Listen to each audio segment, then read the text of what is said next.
तो अगर जैसे मान लो सपोज करो कि ये एक पॉइंट ले लिया मैंने, इसको एक रास्ता यहाँ से ले लिया, एक रास्ता यहाँ से ले लिया, एक रास्ता यहाँ से ले लिया, ठीक है। तो किरचॉफ लूप रूल में हमेशा तुम्हें ये ध्यान रखना है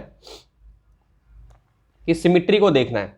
जैसे इस क्वेश्चन, ये तो बहुत, इस क्वेश्चन में तो ऑलरेडी सिमिट्री है, तो हमें पहले देखना है कि कहाँ से स्टार्ट करें, कहाँ से एंड करें, यानी किस पोर्शन से स्टार्ट करें और किस पोर्शन पे एंड करें हम। तो जैसे मैं बोल रहा हूँ कि मैं यहाँ से ले लेता हूँ, मान लो ये मैंने स्टार्ट कर दिया ए पॉइंट से, ये यूँ चला गया, यूँ चला गया, यूँ मैंने कंप्लीट कर लिया अपना लूप, ठीक है। मैंने सिखाया था पिछली क्लास में कि लूप लेना बहुत ज़रूरी है, ठीक है। हमें हमेशा लूप लेना बहुत ज़रूरी है, यानी ए पॉइंट से शुरू होके हमें बी, बी से सी से सी डैश, सी डैश से ई से ए लाना होता है हमेशा, ठीक है। ये हमें लूप हमेशा देखना होता है। सो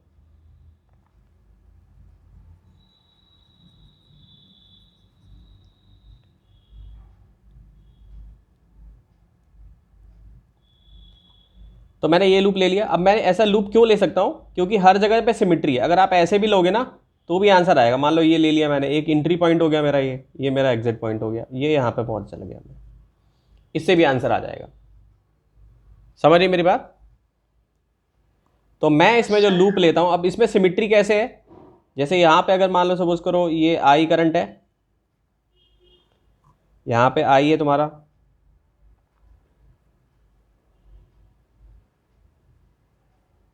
ये आई हो गया, ये आई हो गया, ठीक है। ये पॉइंट हो गया तुम्हारा, ये डी हो गया, ये हो गया तुम्हारा ऐसे पॉइंट, ठीक है। तो देखो सिमिट्री यहाँ पे, देखो आई करंट यहाँ पे गया, फिर यहाँ पे बट गया, कितना हो गया, I/2 हो गया, ठीक है। और यहाँ पे I/2 आया, तो फिर देखो यहाँ पे आई मिल गया तुम्हारा, यहाँ पे आई बन गया। फिर यहाँ पे जितना इनपुट हो रहा था ना, 3i जितना इनपुट हो रहा था, तो यहाँ से देखो क्या गया, आई गया, इधर से भी आई आ गया, और यहाँ से भी आई आ गया, ठीक। तो तीनों आई हो गए ये, तो इस वजह से क्या हो जाएगा, ये 3i हो जाएगा, ठीक है। ये क्या हो जाएगा, ये 3i हो जाएगा। Understood? So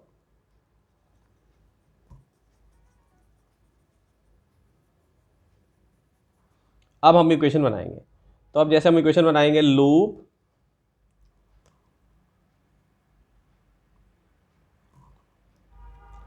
A B C dash E A, ये लूप हो जाएगा।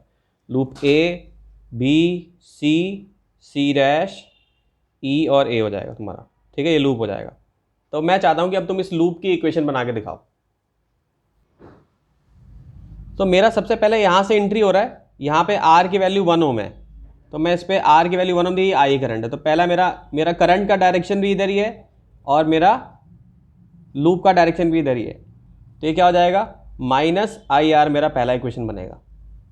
फिर यहाँ से जाएगा रास्ता मेरा जो लूप का है, बी से सी की तरफ जाएगा, तो यहाँ पे भी माइनस का ही साइन आएगा, I/2 हो जाएगा और रेजिस्टेंस की जगह पे R हो जाएगा, क्योंकि पूरे सारे सर्किट पे 1 ओम का ही रेजिस्टेंस है केवल, ओके।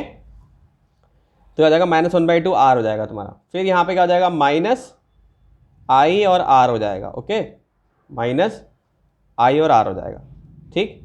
इतना हो गया। अब यहाँ पे जाएंगे तो मैंने रूल बताया था, EMF नैप पॉजिटिव, ठीक है, EMF नैप पॉजिटिव। सो ये क्या हो जाएगा तुम्हारा,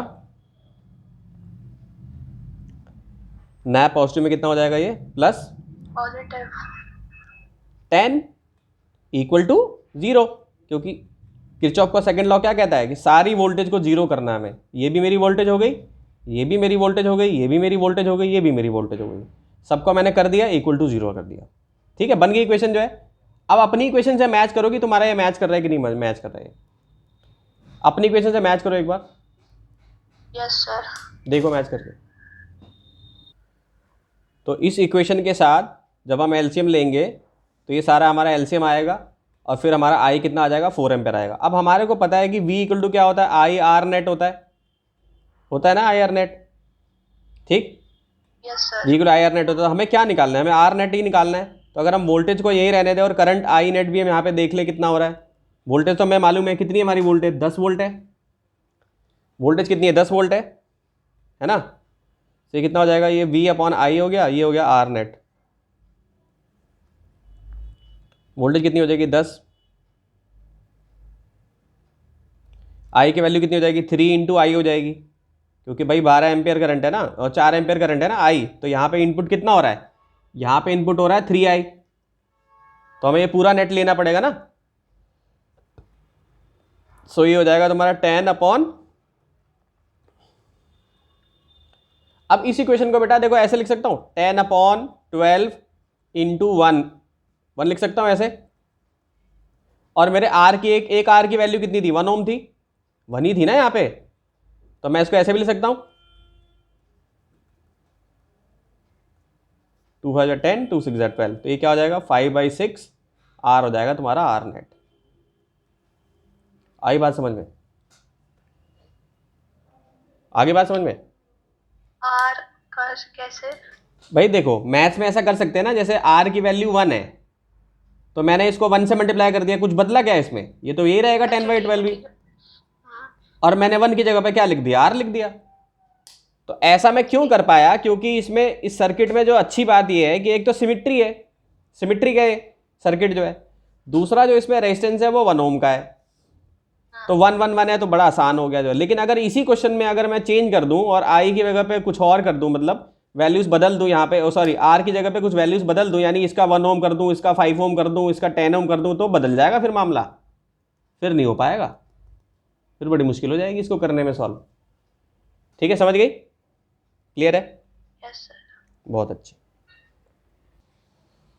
तो इस लूप में इस क्वेश्चन में भी हमें लूप्स देखने हैं कि कहाँ कहाँ पे लूप्स बन रहे हैं। ठीक है, तो लूप जैसे सबसे पहला जो हमें लॉजिकल लूप लगता है कि भाई यहाँ से ऐसे ले लें लूप, यानी पहला लूप हम क्या ले लें,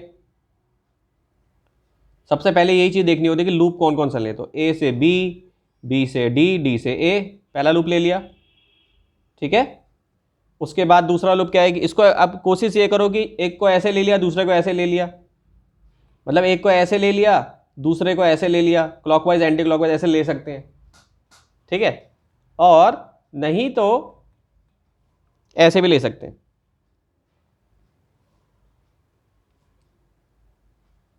इसमें भी कोई दिक्कत नहीं है। तो यहां पे अब लूप दूसरा ले लेते हैं, loop B C D A.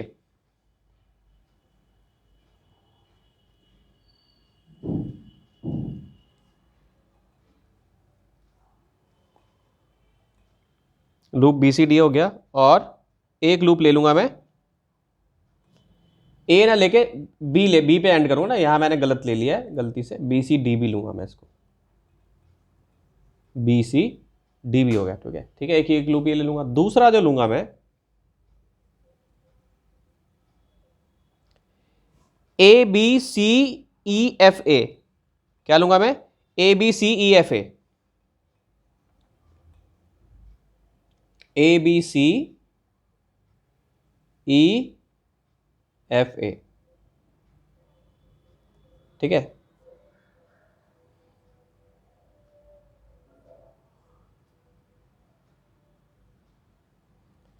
A B C E F ए, ये एक मैंने लूप ले लिया है। ठीक, तो अब लूप तो बना लिया हमने, चलो अभी हमें लूप देखना आ गया कि भाई लूप ऐसे से बनाएंगे। अब इसमें जो असली चीज़ ये है कि लूप बनने के बाद जो है अब आपको ये देखना है कि करंट कैसे लूँ मैं। तो करंट लेने का तरीका ये है कि अगर इस जंक्शन पे चाहो तो आप तो मान लो कि आई करंट यहाँ से निकल रहा है, ये आपको अज्यूम करना पड़ेगा कि आई करंट यहाँ पे निकल रहा है, फिर यहाँ पे भी आई करंट गया, अब इसको दो रास्ते मिल गए। ठीक, तो या तो आप ऐसे ले लो, I1 ले लो, I2 ले लो। तो हमेशा कोशिश ये करनी है कि कम से कम वेरिएबल हो। ठीक है, क्या कोशिश करनी है, कम से कम वेरिएबल हो, नहीं तो पता क्या होगा, आप इस क्वेश्चन को करते करते आधे घंटे निकल जाएंगे और यही क्वेश्चन करते रह जाओगे आप। ठीक है, तो तरीका क्या है कि अगर आपने एक को आई लिया है, मान लो जैसे इसको रेड पेन से कर देता हूं मैं चेंज, इसको आई ले लिया है और इसको क्या लिया है मैंने, एक को मैंने I1 लिया है और इसको मैंने क्या लिया है, I माइनस I1।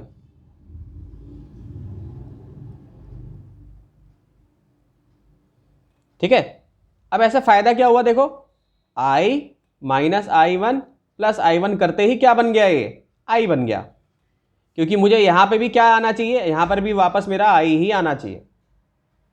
आ रही बात समझ में? Yes sir. तो देखो अब ये I1 गया, I1 गया, ये बहुत इंपॉर्टेंट है। ये I1 यहाँ पे गया, अब यहाँ पर भी बटेगा, यहाँ पर भी कुछ करंट जाएगा, यहाँ पर भी कुछ करंट जाएगा, ठीक है। तो यहाँ वाले करंट को I2 ले लेना है आपको। तो यहाँ वाले को क्या लोगी अब? I1 माइनस I2, है ना। थोड़ा करंट इधर चला गया, थोड़ा करंट इधर चला गया, हाँ कि ना। तो अब यहाँ से देखो, यहाँ पे क्या पहुंचा? I2 पहुंच गया यहाँ पे क्या पहुंचा? यहाँ पे पहुंचा I माइनस I1 पहुंचा, यही वाला पहुंचेगा यहाँ पे। अब दोनों कंबाइन हो जाएंगे तो यहाँ पे क्या पहुंचेगा? यहाँ पहुंचेगा I minus I1 plus I2, यही पहुंचेगा, ये भी यहाँ पे पहुंचेगा, हाँ कि ना। Yes sir. अब यहाँ पर क्या होगा? ये हो गया I1 माइनस I2,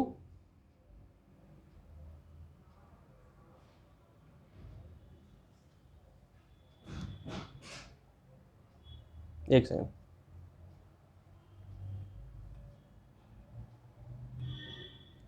से I1 हो गया माइनस I2, एक सेकंड, I1 माइनस I2 गया, यहाँ पे I minus I1 plus I2 हो गया। तो अब अगर आप इसको यहाँ पे देखोगे, दोनों जो करंट है ना, दोनों जो करंट है बेटा, क्या हो जाएगा अब इनका?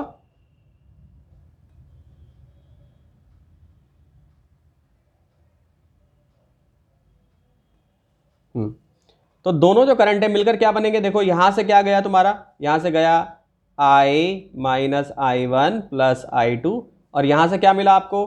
Plus I1 minus I2। तो देखो ये कट गया, और हमने क्या बोला था भाई कि हमेशा जितना करंट इंटर हो रहा है उतना ही करंट यहां पर आउटपुट जो है आना चाहिए, ठीक है। तो फॉलो हो रहा है? हो रहा फॉलो? Yes sir. तो ये लेना आना चाहिए पहले आपको पहले, सबसे पहले करंट भेजना आना चाहिए सर्किट में, कहाँ कहाँ हो रहा है। तो अब आपको ये भेजना आ गया, अब आपको सारी चीज़ें पता चल गई। देखो इसमें तो अब लूप बनाएंगे, तो देखो सबसे पहले हम लूप बनाएंगे ये वाला, इसका कलर मैं चेंज कर लेता हूँ। तो सबसे पहला मेरा होगा, देखो ABDA के लिए बनाऊंगा, तो देखो मैं सबसे पहला एक बना के दिखाता हूँ, फिर दूसरा तुम बताना। माइनस 10I1, ठीक है, माइनस 5I2, ठीक है, प्लस 5I माइनस I1, क्योंकि एंटी पैरेलल हो गया यहाँ पे, इक्वल टू 0। सही है कि नहीं है बताओ? ठीक है, समझ में आया? Yes sir. अब BCDB का तुम बताओ मुझे, जल्दी से बताओ BCDB का क्या होगा?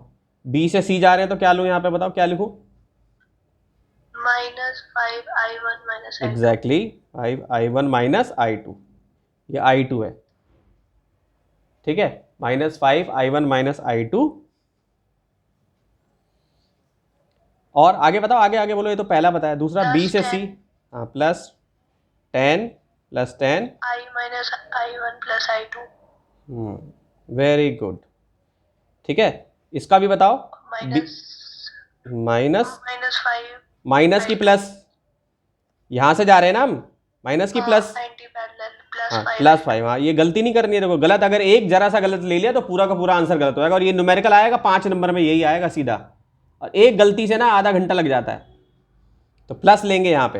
क्यों प्लस लेंगे? क्योंकि मैंने क्या रूल बताया कि लूप की डायरेक्शन अगर मान लो ऐसे है और करंट की डायरेक्शन ऐसे है, तो एंटी पैरेलल में हमें प्लस साइन लगाना है और आर के आगे। आई बात समझ में? Yes sir. तो ये 10 हो गया, I माइनस, ये प्लस हो गया, 10 हो गया तुम्हारा, ये I minus I1 plus I2 हो गया। और अब क्या हो जाएगा? Plus 5 I2 is equal to 0।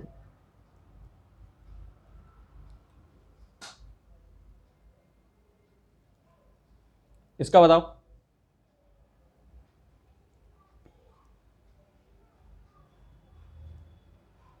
Minus 10I1। Minus 10I1, ध्यान से करना, केयरफुली। हाँ, दूसरा अगला, minus 5I1 minus I। Very good, I1 minus I2। I2 हाँ, उसके बाद प्लस 10। उसके बाद उसके बाद माइनस 10I। हाँ, इक्वल टू 0। तो ये आपने 70% काम क्वेश्चन का कर लिया। आपने लूप भी बनाना सीख लिया और करंट की डायरेक्शन जो है वो भी आपने बनाना सीख लिया। अब आते हैं लास्ट जो पार्ट, जो 30% रह गया है, उसमें आपको ये देखना है कि अब आई निकाल पा रहे हो कि नहीं निकाल पा रहे हो। तो अब आपको इसमें अब यूज़ करना है मैथ्स। ठीक है, इक्वेशन हमारी बिल्कुल सही बनी है, तो अब आप इसको सॉल्व करने की कोशिश करो। I1 minus 5I2 plus 5I minus I1 equal to 0। तो अब एक काम ये करना है कि देखो यहाँ पे भी I1 है, यहाँ पे भी I1 है, इसको चेंज कर लेता हूँ मैं, 2 वेरिएबल में कर देता हूँ सब कुछ। तो ऐसे लिख सकता हूँ, देखो इसको tan I1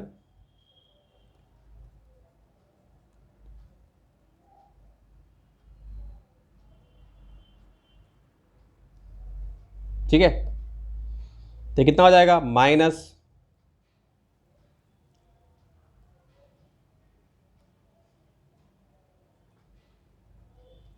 ठीक है, आई कर सकता हूँ,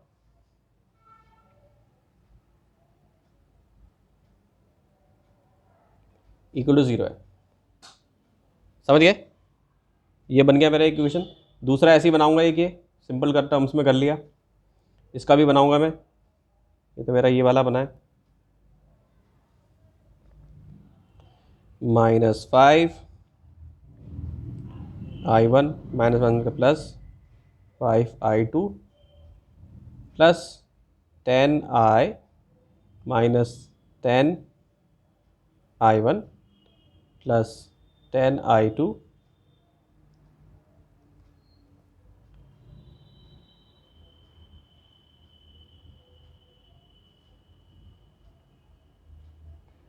प्लस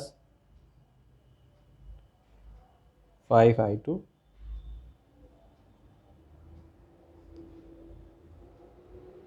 इक्वल टू 0। ठीक है, कर सकता हूँ ऐसे, कोई गड़बड़ नहीं हुई ना मेरे से कैलकुलेशन में। कभी कभी मुझसे भी हो जाती है, टीचरों से भी हो जाती है गलती। प्लस माइनस तो ध्यान दिया करो कि सर आपने यहाँ गलत लगा दिया। तो 10I हो गया माइनस 10I1 हो गया, पैरालैक्स एरर हो जाता है ना, 10I2 हो गया प्लस 5I2, ये माइनस 5I2। ठीक है, तो देखो I2 मिल गया यहाँ पे मेरे को, एक I2 मिल गया, ये I1 भी मिल गया मुझे, एक और I2 मिल गया जो है। तो इसको कर लेता हूँ यहीं पे क्लब, 5 5 10 और ये 20। तो ये कितना हो जाएगा, 20I2 हो जाएगा। कितना हो जाएगा, 5I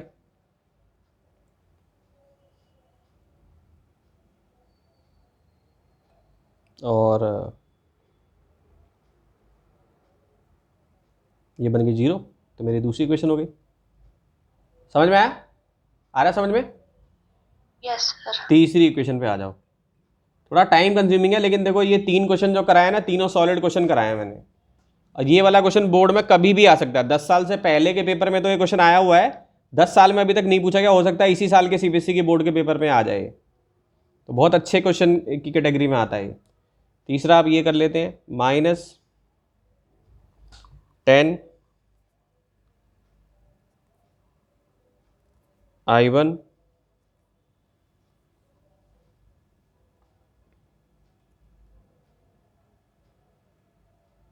सर ऊपर 10 आई था, कहाँ पे?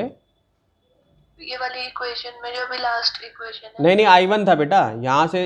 अच्छा, ये 10 लास्ट में 10I है ना, यहाँ पे 10I1 है, क्योंकि यहाँ इंटर कितना करा है, I1 करंट इंटर करा है ना। नहीं नहीं, बीसीडीबी वाले की जो आपने फाइनल इक्वेशन बनाई है, हाँ हाँ, उसमें नीचे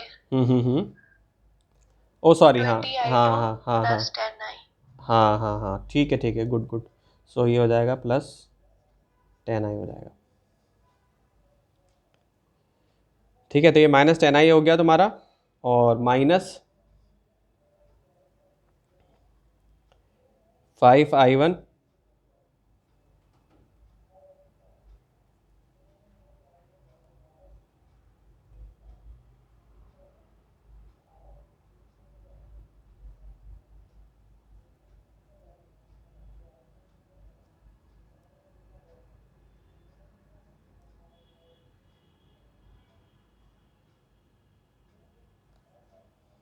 यहाँ पे I1 मिल गया मुझे,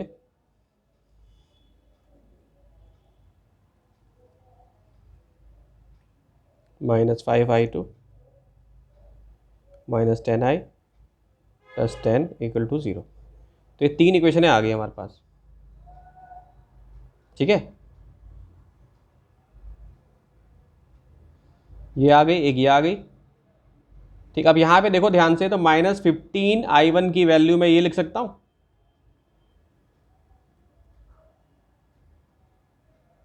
बताओ, ये लिख सकता हूँ, हाँ कि ना?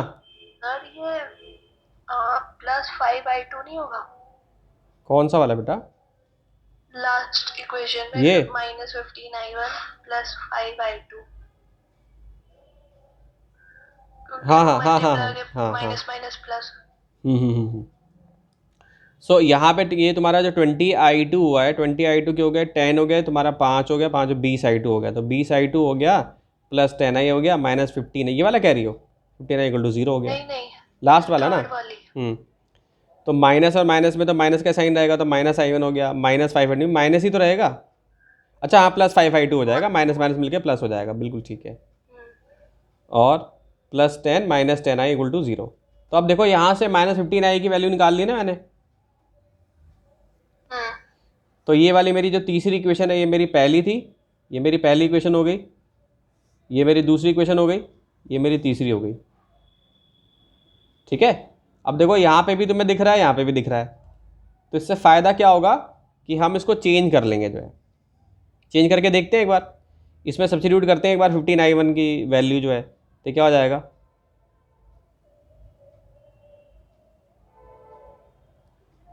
-5I प्लस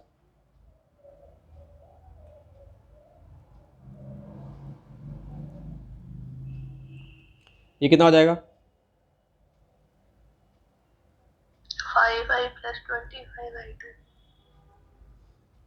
ठीक है। अब ये मेरी 3 इक्वेशनों में से ये एक मैंने बना ली,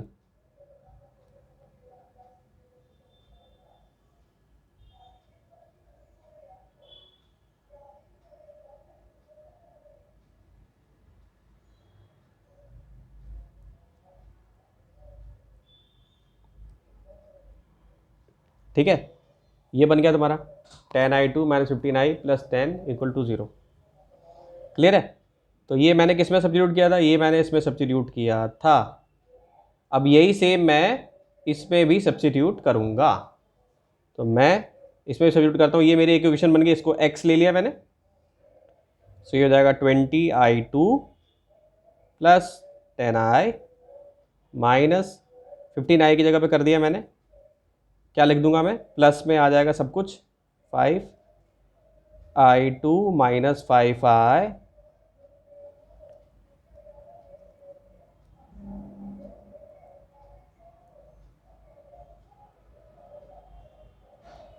तो कितना हो जाएगा ये,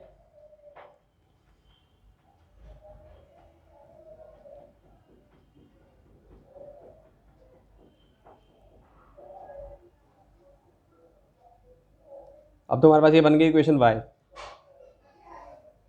तो क्या आप सॉल्व कर सकती हो, आप सॉल्व करो तो इसको,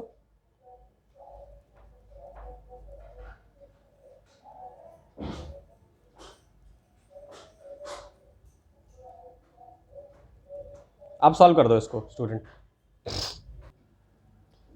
तो दोनों जो इक्वेशन हमारी x और y आई थी, इसको हम मैथमेटिकली सॉल्व कर लेंगे, जैसे 10th क्लास में x और y की वैल्यू निकालते थे ना, वैसे हम इसको निकाल लेंगे। यहाँ पे 3 से मल्टीप्लाई कर दिए, सेम हो गया, अब माइनस प्लस मिलके ऑलरेडी कट रहा है, तो यहाँ माइनस साइन लगाने की जरूरत है नहीं हमारे को, तो हो जाएगा 85I2, ये हो जाएगा -10, ये तुम्हारा I2 हो जाएगा, ये हो जाएगा -2 अपॉन 17, तो I2 की वैल्यू कितनी हो जाएगा, -2/17, ये I2 की वैल्यू हो जाएगी, ओके। अब I1 निकालो ऐसे ही, देखो क्या आ रहा है, 10I2 - 15I = -10, ठीक है। तो अब इसमें I2 की वैल्यू डाल दो, 10 हो जाएगा, -2/17 हो जाएगा, ठीक, ये -15I हो जाएगा, तो तुम्हारा वैसे ठीक आया बिल्कुल, तो ये I हो जाएगा, -10 हो जाएगा, तो इसको इधर ले जाएंगे हम, -15I - 10 प्लस हो जाएगा 20/17,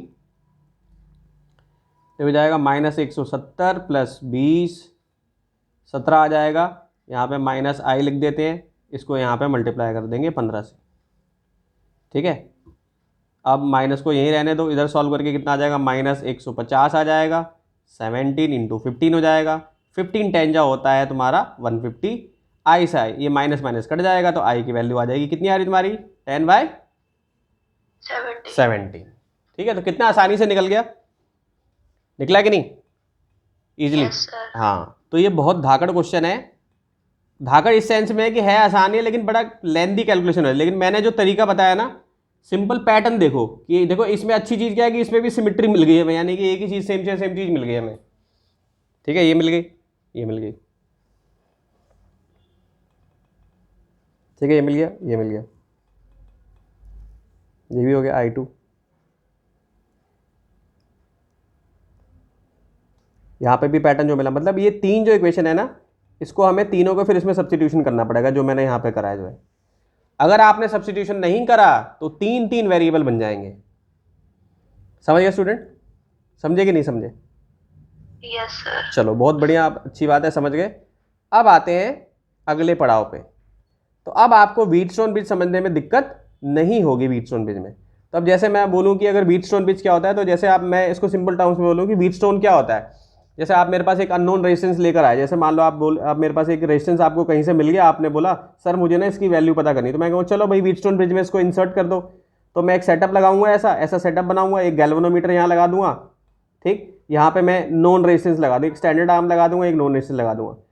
तो ये भी कैसा बन गया सर्किट, इसी टाइप का कुछ बन गया सर्किट, जैसा अभी सॉल्व कर रहे थे, इस टाइप का सर्किट बन गया, ऐसा बन गया ना सर्किट। Yes sir. सो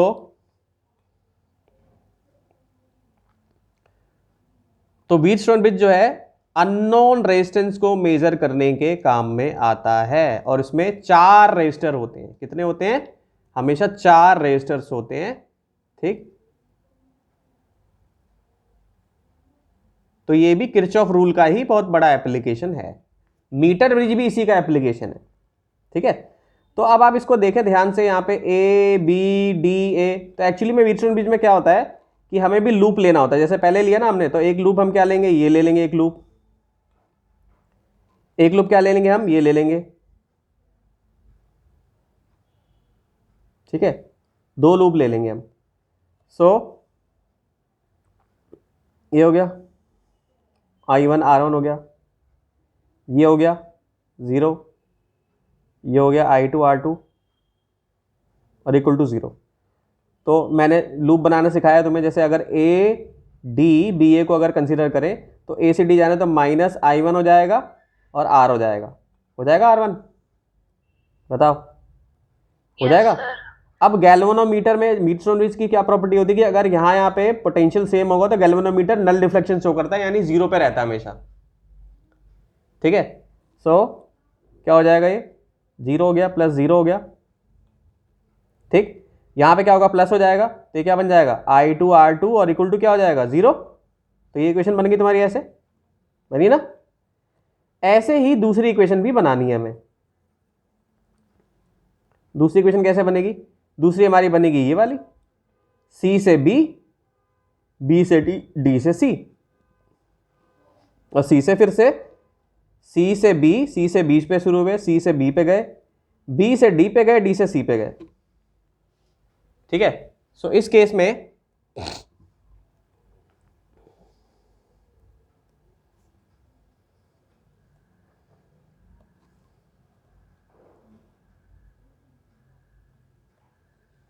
ये हो गया I1, इसका भी हम लेंगे, तो ऐसे ही यहाँ पे क्या बन जाएगा I2 हो गया।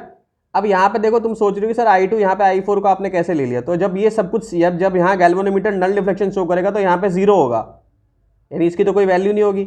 तो जो करंट यहाँ आ रहा है इसमें करंट में जाए, इस गैल्वेनोमीटर में करंट जाएगा ही नहीं, यहाँ से यहाँ सीधा मूव कर जाएगा। तो इसका मतलब ये है कि जो I2 है वो किसके इक्वल है, I4 के इक्वल है, और जो I3 है, यहाँ पे जो I3 आया है वो I1 के इक्वल है। तो इसलिए कोई फर्क नहीं पड़ता हम कौन सा लें, ठीक है। तो यही इन्होंने I4 को क्या ले लिया, यहाँ पे I2 ले लिया, बाकी तुम्हें लूप बनाना आ ही गया है ना। तो I2 इसको R4, I2 इंटू R4 ले लिया है, जबकि यहाँ पे माइनस साइन लगाना चाहिए, तो माइनस साइन लगा देंगे हम। NCERT में पहले ही डायरेक्ट कर दिया, इसको 0 ले लिया, और यहाँ पे क्या हो जाएगा फिर से तुम्हारा माइनस प्लस हो जाएगा, I1 R3 हो जाएगा इक्वल टू 0 हो जाएगा। अब तुम माइनस अगर कॉमन लोगी तो यही NCERT वाला ही रूल आ जाएगा, यानी NCERT वाली ही इक्वेशन आ जाएगी। तो ये हो जाएगा I2 R4 plus 0 minus I1 R3। Clear है? जब इतना आ गया तो दोनों इक्वेशन को डिवाइड कर दो आप, यानी यहाँ पे एक्चुअली में क्या है, -I1R1 = I2R2 है, और यहाँ पर क्या हो गया, -I2R4 = किसके इक्वल है, I1R3 के इक्वल है। ठीक है,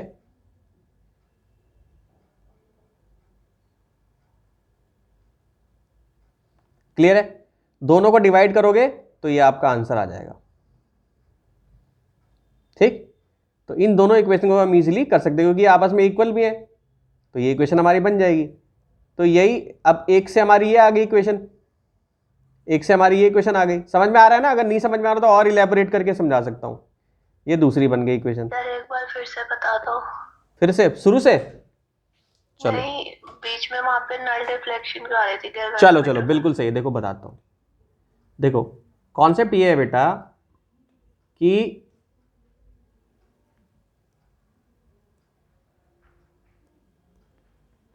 जब ये इक्वल पोटेंशियल पे होगा, ठीक है, देखो सिमेट्री R1 है, R2 है, R3 R4 है, तो जब ये इक्वल पोटेंशियल पे होगा तो यहाँ पे करंट जाएगा ही नहीं, I की वैल्यू 0 होगी। ठीक है, तो इसका मतलब ये है कि जो I2 करंट यहाँ से जा रहा था वही I2 करंट यहाँ पे जाएगा, जाएगा ना? तो हमने I2 को क्या लिया, यहाँ पे I2 हमारा गया, हमने I2 लिया था शुरू में, यहाँ पे हमने I4 लिया है, तो एक्चुअली में हमारा I2 I4 के इक्वल हो जाएगा जब ये इक्वल पोटेंशियल पे होगा। तो यानी गैल्वेनोमीटर जब नल डिफ्लेक्शन शो करेगा उस केस में करंट जो है गैल्वेनोमीटर में जाएगा ही नहीं, यहां से सीधा इधर चला जाएगा, और ये वाला करंट यहां से इधर चला जाएगा। समझ में आ गई मेरी बात? क्योंकि जो पूरा का पूरा जो व्हीटस्टोन है वो इसी पे बेस्ड है। ठीक है, मतलब हमें करंट नहीं जाता या फिर दोनों के अपोज होके 0 हो जाता है? वही तो कह रहा हूं ना, तो नहीं जाएगा मतलब क्या भाई, जैसे मान लो यहां से एक इलेक्ट्रॉन आ रहा है, एक इलेक्ट्रॉन यहां से आ रहा है, अब इलेक्ट्रॉन इलेक्ट्रॉन में रिपल्शन होगी तो कोई करंट ही नहीं जाएगा ना यहाँ पे इनडायरेक्टली। तो तुमने बिल्कुल सही कॉम्प्रिहेंड कर लिया कि हाँ ऐसा हो सकता है, बिल्कुल ऐसा होता है कि भाई रिपेल कर जाएगा, आएगा ही नहीं, इलेक्ट्रॉन ना इधर गया ना इधर गया, तो इलेक्ट्रॉन का रास्ता कहाँ से मिला, यहाँ से मिल गया रास्ता जाने का, तो यहाँ से चला जाएगा। तो पूरा का पूरा जो डिवाइस है यही पूछते भी है बार बार कि what is balance condition of galvanometer. तो उस कंडीशन में क्या होता है, जब बैलेंस हो जाता है, यानी कि यहाँ पे पोटेंशियल और यहाँ पे पोटेंशियल सेम हो जाता है, और तभी होता है जब बैलेंस होता है, तो ये जीरो डिफ्लेक्शन शो करता है। तो यही पूछा what is the balance condition of Wheatstone bridge, तो ये आना चाहिए। समझ गए? उसके बाद तो आपको आ गया। Yes sir. ठीक है, तो बस फिर ये इक्वेशन बन गई तुम्हारी, इक्वेशन इजीली बन गई। इक्वेशन बनने के बाद ये हमारा कंडीशन बन गया। ठीक, तो अभी आप जो कह रहे थे ना कि पिछले वाले क्वेश्चन में सर जैसे कि ये व्हीटस्टोन तो नहीं है, व्हीटस्टोन के लिए क्या है कि अगर आप इसको लेते हो ना, देखो इसको ऐसे भी लिख सकते हैं हम, बात एक ही, R1/R2 R3/R4। ठीक है, तो अगर जैसे यहाँ पे 5 है, यहाँ पे 10 है, और यहाँ पे 10 है, यहाँ पे 5 है, तो मुझे बताओ क्या व्हीटस्टोन है ये? क्या व्हीटस्टोन है?